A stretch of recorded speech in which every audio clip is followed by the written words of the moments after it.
잔 먼저. 네. 다들 음식 해주시느라고 고생하셨습니다. 고생하셨으니 한 잔. 예. 반갑습니다.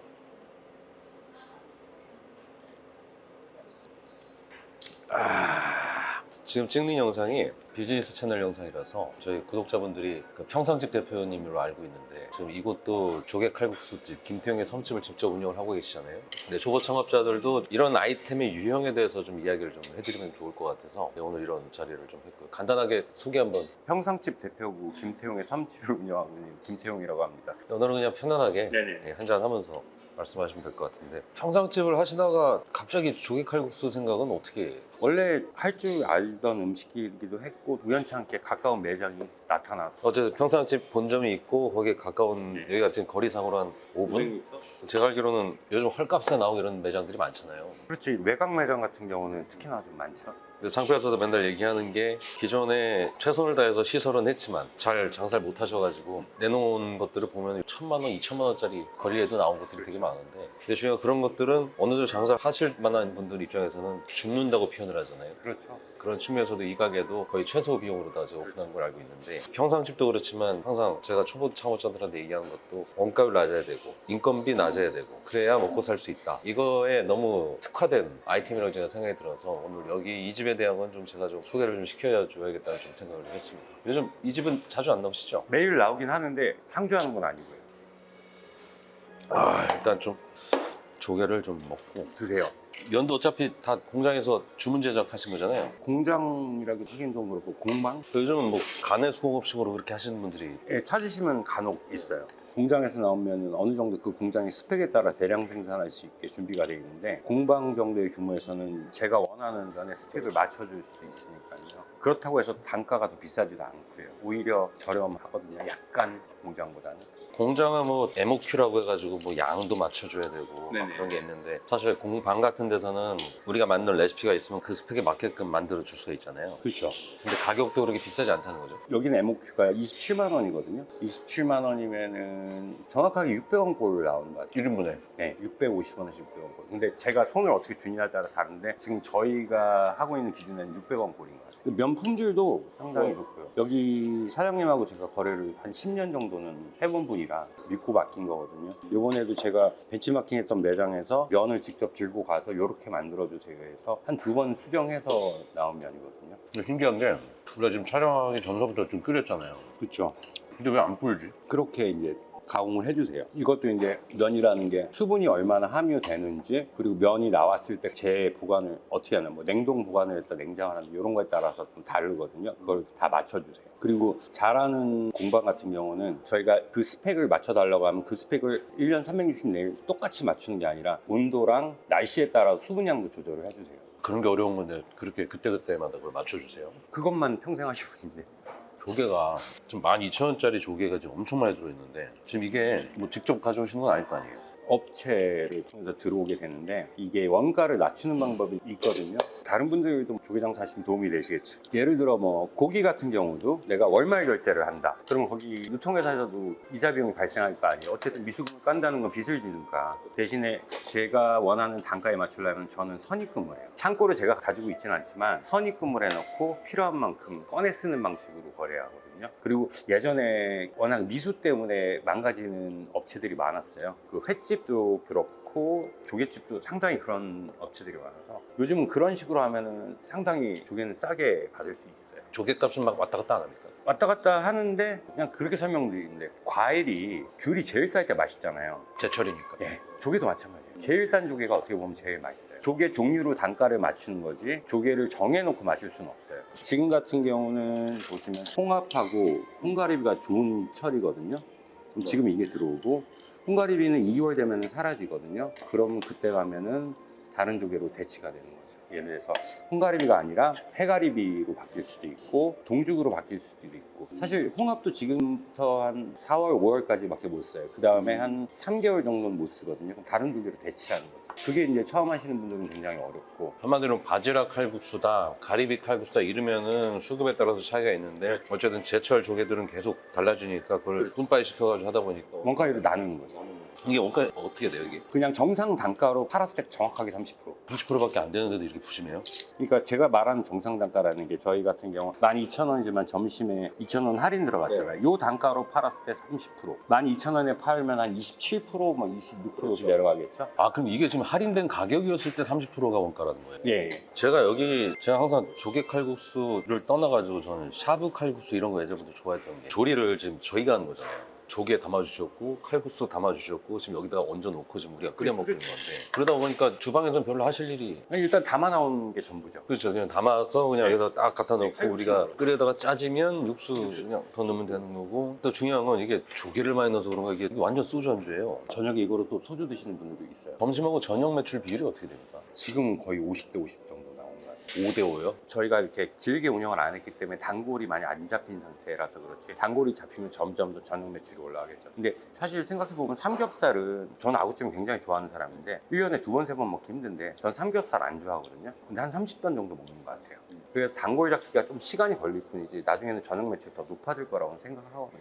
근데 솔직히 아구라고 하는 아이템은 솔직히 저도 일부러 아구찜집 가요. 소주 먹으러. 층은 있다고 저는 생각을 하는데 중요한 건 제가 아까 제가 주방 봤잖아요. 네. 기계가 돌아가던데요. 그럼 얘도 어쨌든 기계로 다 돌려서 그렇죠. 그럼 주방에서 하시는 일이 지금 자체가 없는 거잖아요. 얘도 그냥 담아서 우리가 조리하고 있고 얘는 기계가 담아서 버튼 누르면 기가 돌아가니까요. 그럼 그게 담아서 지금 나오고 네네. 그럼 지금 몇 분이 일하십니까? 저희 같은 경우 홀하나 주방 하나. 정직원 분이세요? 예, 두 분 다 정직원. 한 달 그럼 인건비가 어느 정도? 저희 이모님이 350만 원인가? 12시간 브레이크 타임 없이 일하시는데 그 정도 드려야죠. 아 지금 테이블이 지금 벌써 한 17, 18개 되는데 저 두 분이 이게 카바가 충분히 해냅니다. 제가 알기로는 매출이 그래도 한 4,500에서 네네. 5,000 정도 나오는 거라는데 그러면 중요한 건 점심 때 한 7, 80 저녁 때 7, 80 두 분이 가능하신 거예요? 그렇죠. 주말은 조금 벅차니까 저희가 도와주는 건 있죠. 생각보다 주방은 어렵지 않고요. 아 저도 아까 봤는데 저도 할 수 있겠더라고요. 참 신기했어요. 근데 저는 어쨌든 초보 창업자들이 오지만 중요한 건 그분들한테 당신들도 오토로 운영할 수 있다 이런 말은 못하는 사람이니까 대신에 최선을 다할 수 있는 초보 창업자 한 명이 있다면 한 분 정도만 쓰면 된다는 거 아니에요? 본인이 주방은 무조건 하셔야죠.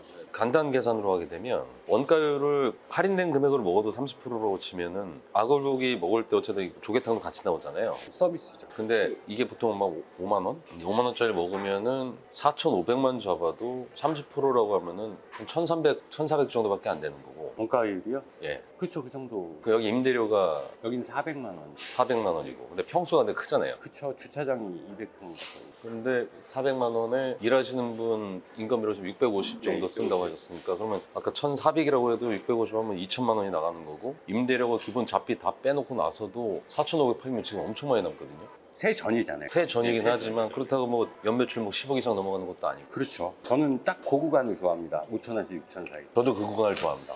와 근데 놀라운데요? 이거 삼계탕보다 더 괜찮은 것 같은데요? 원가율은 삼계탕보다는 약간 높죠. 그리고 노동 강도도 삼계탕보다는 좀 높아요. 단가가 잠깐 좋죠. 단가가 지금 대충 먹으면 그래도 저녁에 오면 한 7, 8만 원 나올 것 같은데 비슷한 구조예요, 거의. 제가 삼계탕집을 한 거랑 이거랑 거의 같은 이유예요. 사실 동네에 칼국수집은 경쟁자가 많습니다. 근데 조개 칼국수집은 없습니다. 제가 알기로는 뭐 인천이나 대부도 이런 데 가면 있는데 그러니까 도심에서 조개 칼국수 하는 거는 제가 처음 봅니다. 제 생각에는 초보 창업자 한 분이 주방을 본인이 하시고 홀 직원이든 아르바이트든 나눠서 쓰신다고 하시면은 7, 80만 원 매출만 나온다고 해도 2,008만 7, 800원 떨어지겠는데 최소. 그 정도는 괜찮을 것 같아요. 근데 지금 노동 강도 자체도 좀 굉장히 좀 약하고 근데 재밌는 거는 저는 사실 조개 칼국수를 해라 아구찜을 해라 이게 아니거든요. 지금 제가 항상 얘기를 하는 게 결국에는 인건비를 줄이려면은 손님이 조리하게 하고 기계가 조리하게 하고 그 다음에 한 가지 더 있죠. 원재료는 내가 손질하고. 그렇죠. 원재료 자체를 가져와서 손질을 해줘야 원가가 낮아지고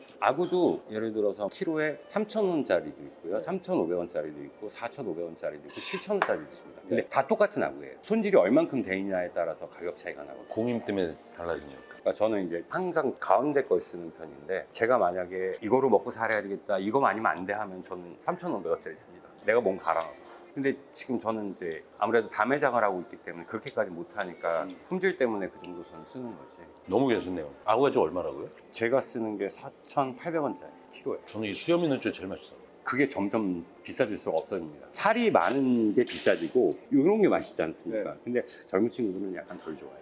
이 살 있는 쪽으로 선호해요. 간 괜찮죠. 기계가 하니까 간이 아주 일정하게. 근데 제가 답답한 건 지금 여긴 배달을 안 하잖아요. 네네. 아구찜이든 뭐 찜닭이든 이렇게 찜 장사하는 친구들 보면은 자기들 기술이 없으니까 소스 뭐 네. 직접 만들면 뭐 1,000원밖에 안 되는 거 막 3,000원, 4,000원씩 네. 받고.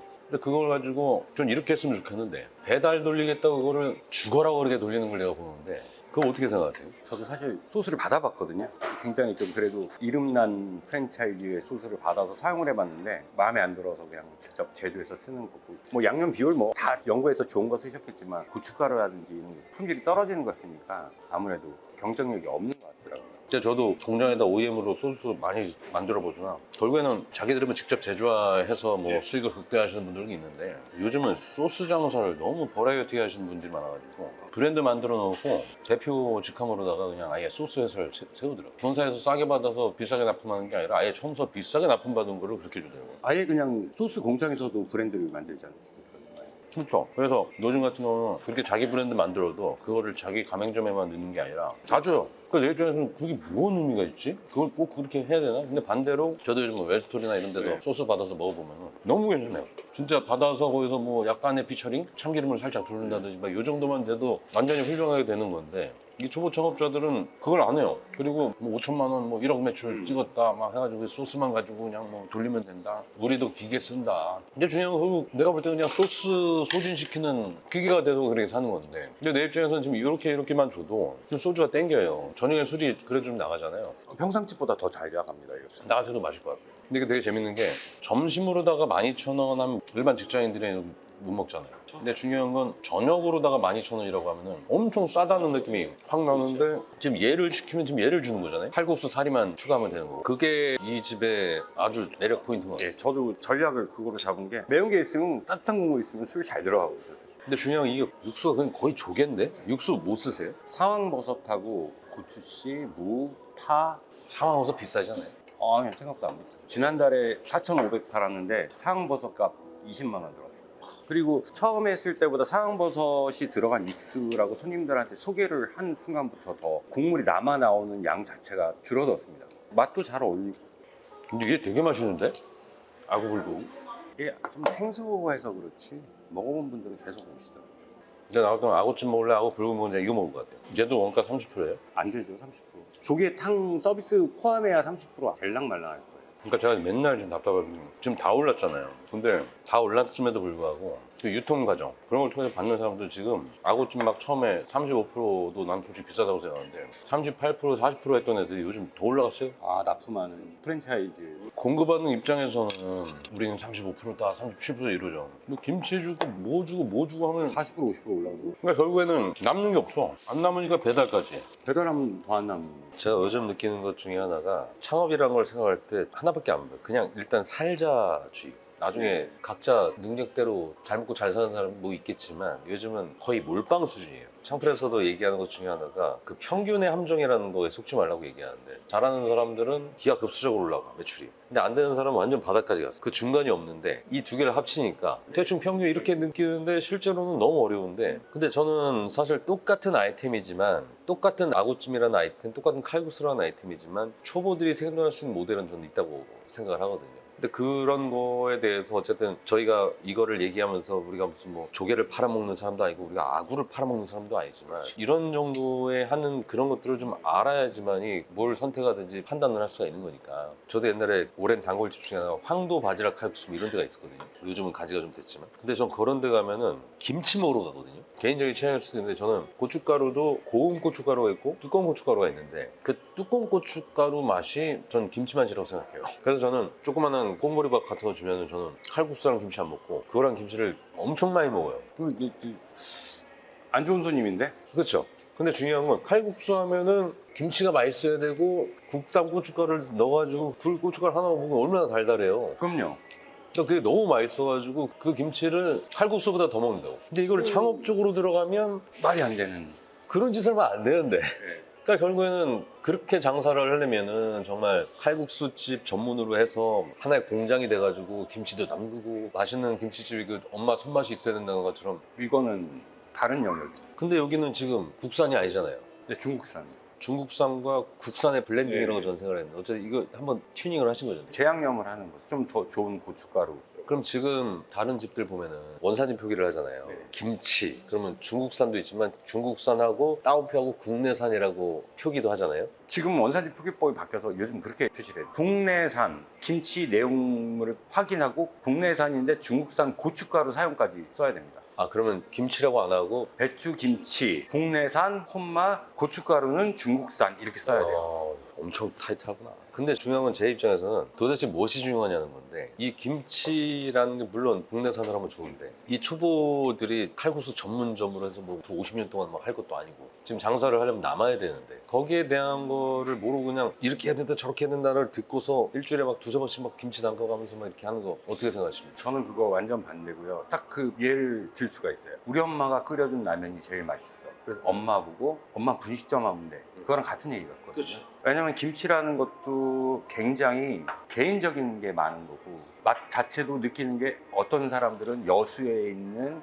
고춧가루 탁탁하게 들어간 뻑적지근한 김치를 좋아하는 사람들이 있고 저처럼 하얀 경기도 김치를 좋아하는 사람들이 있고 그 모든 선을 잘 탄 게 이 공장 김치거든요. 이분들이 또 저희처럼 간단하게 담는 게 아니라 날씨, 온도, 습도까지 다 체크하셔서 절이는 것도 저희랑 수준이 다릅니다. 그렇게 해서 나온 김치인데 물론 표준화된 맛인데 거기에다 조금 킥을 주면은 제가 담은 김치보다 훨씬 낫고 두 번째는 뭐냐면은 김치라는 게 맛있게 잘 담는 것도 중요하지만 익힘의 정도가 중요한데 저희는 박스 단위로 주문해서 쓸 수 있기 때문에 익힘 정도를 아주 쉽게 10kg 단위 조절할 수 있는데 사실 김치를 10kg 단위로 담고 두 포기, 세 포기 단위로 담기도 어렵습니다. 아무리 잘 만든 김치라도 유통기한 끝나버리면 누래지면서 쌓여가고 김치 맛이 없는 집이 됩니다. 근데 처음부터 대박집은 가능하겠지만 처음 시작하는 집이 그 김치 맛을 아무리 솜씨가 좋아도 식당을 안 해보신 분이 유지하기가 너무 힘들다고 생각하거든요. 이런 얘기하면 100% 욕하실 분들 많은데 중요한 건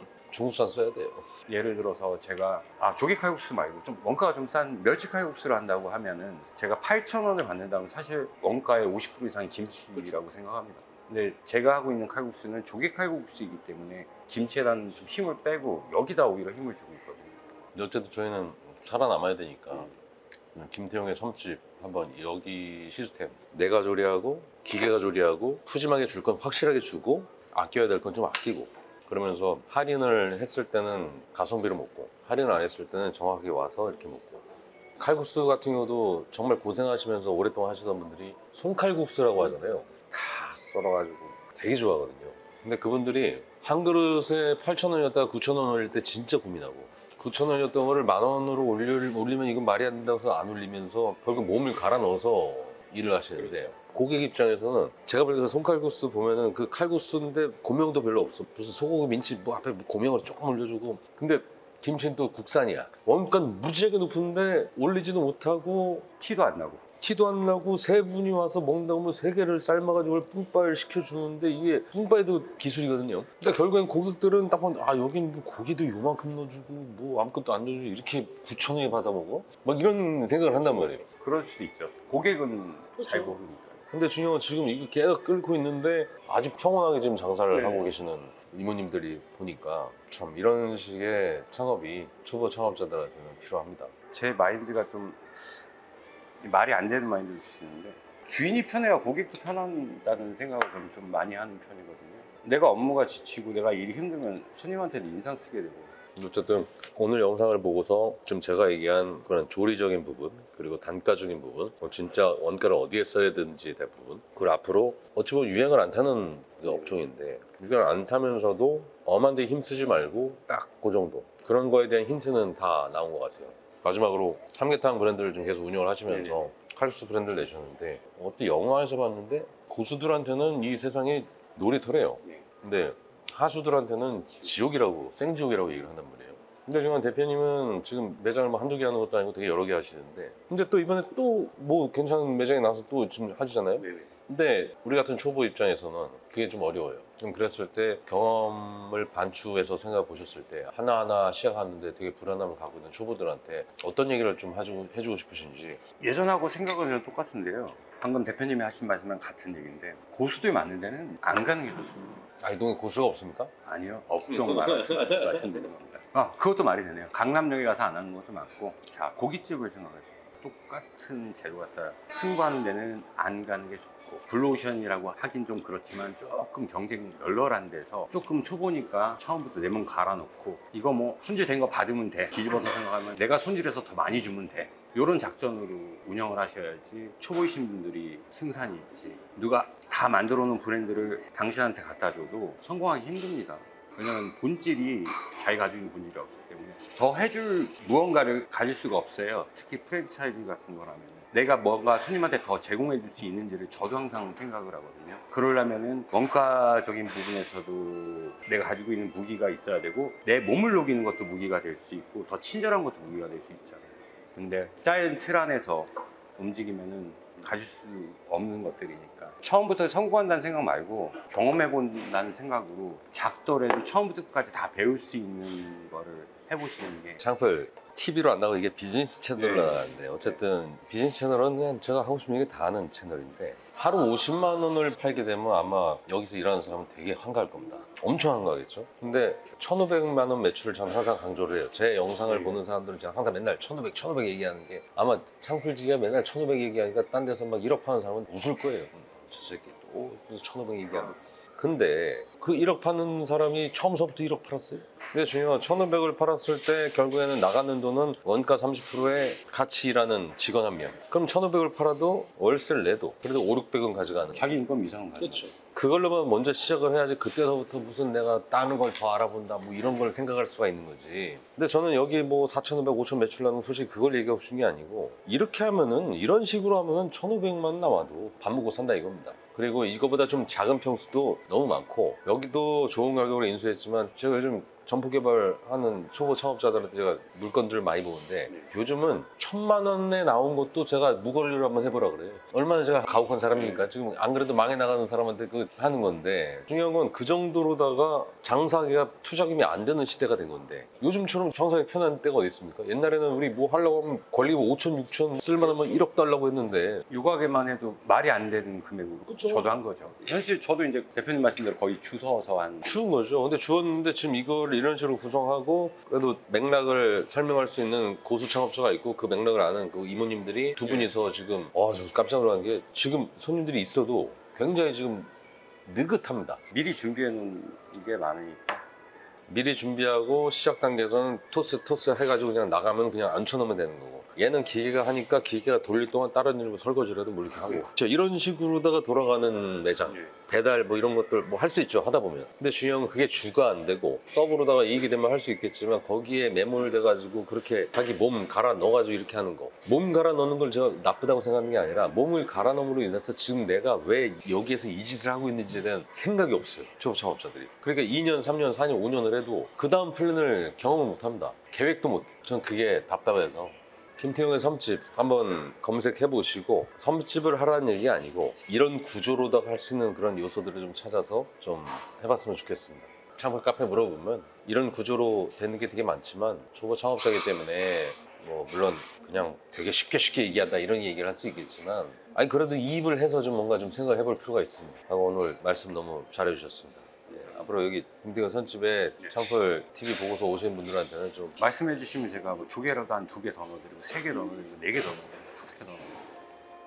한 대접 정도는 더 주. 예, 예. 그만합시다.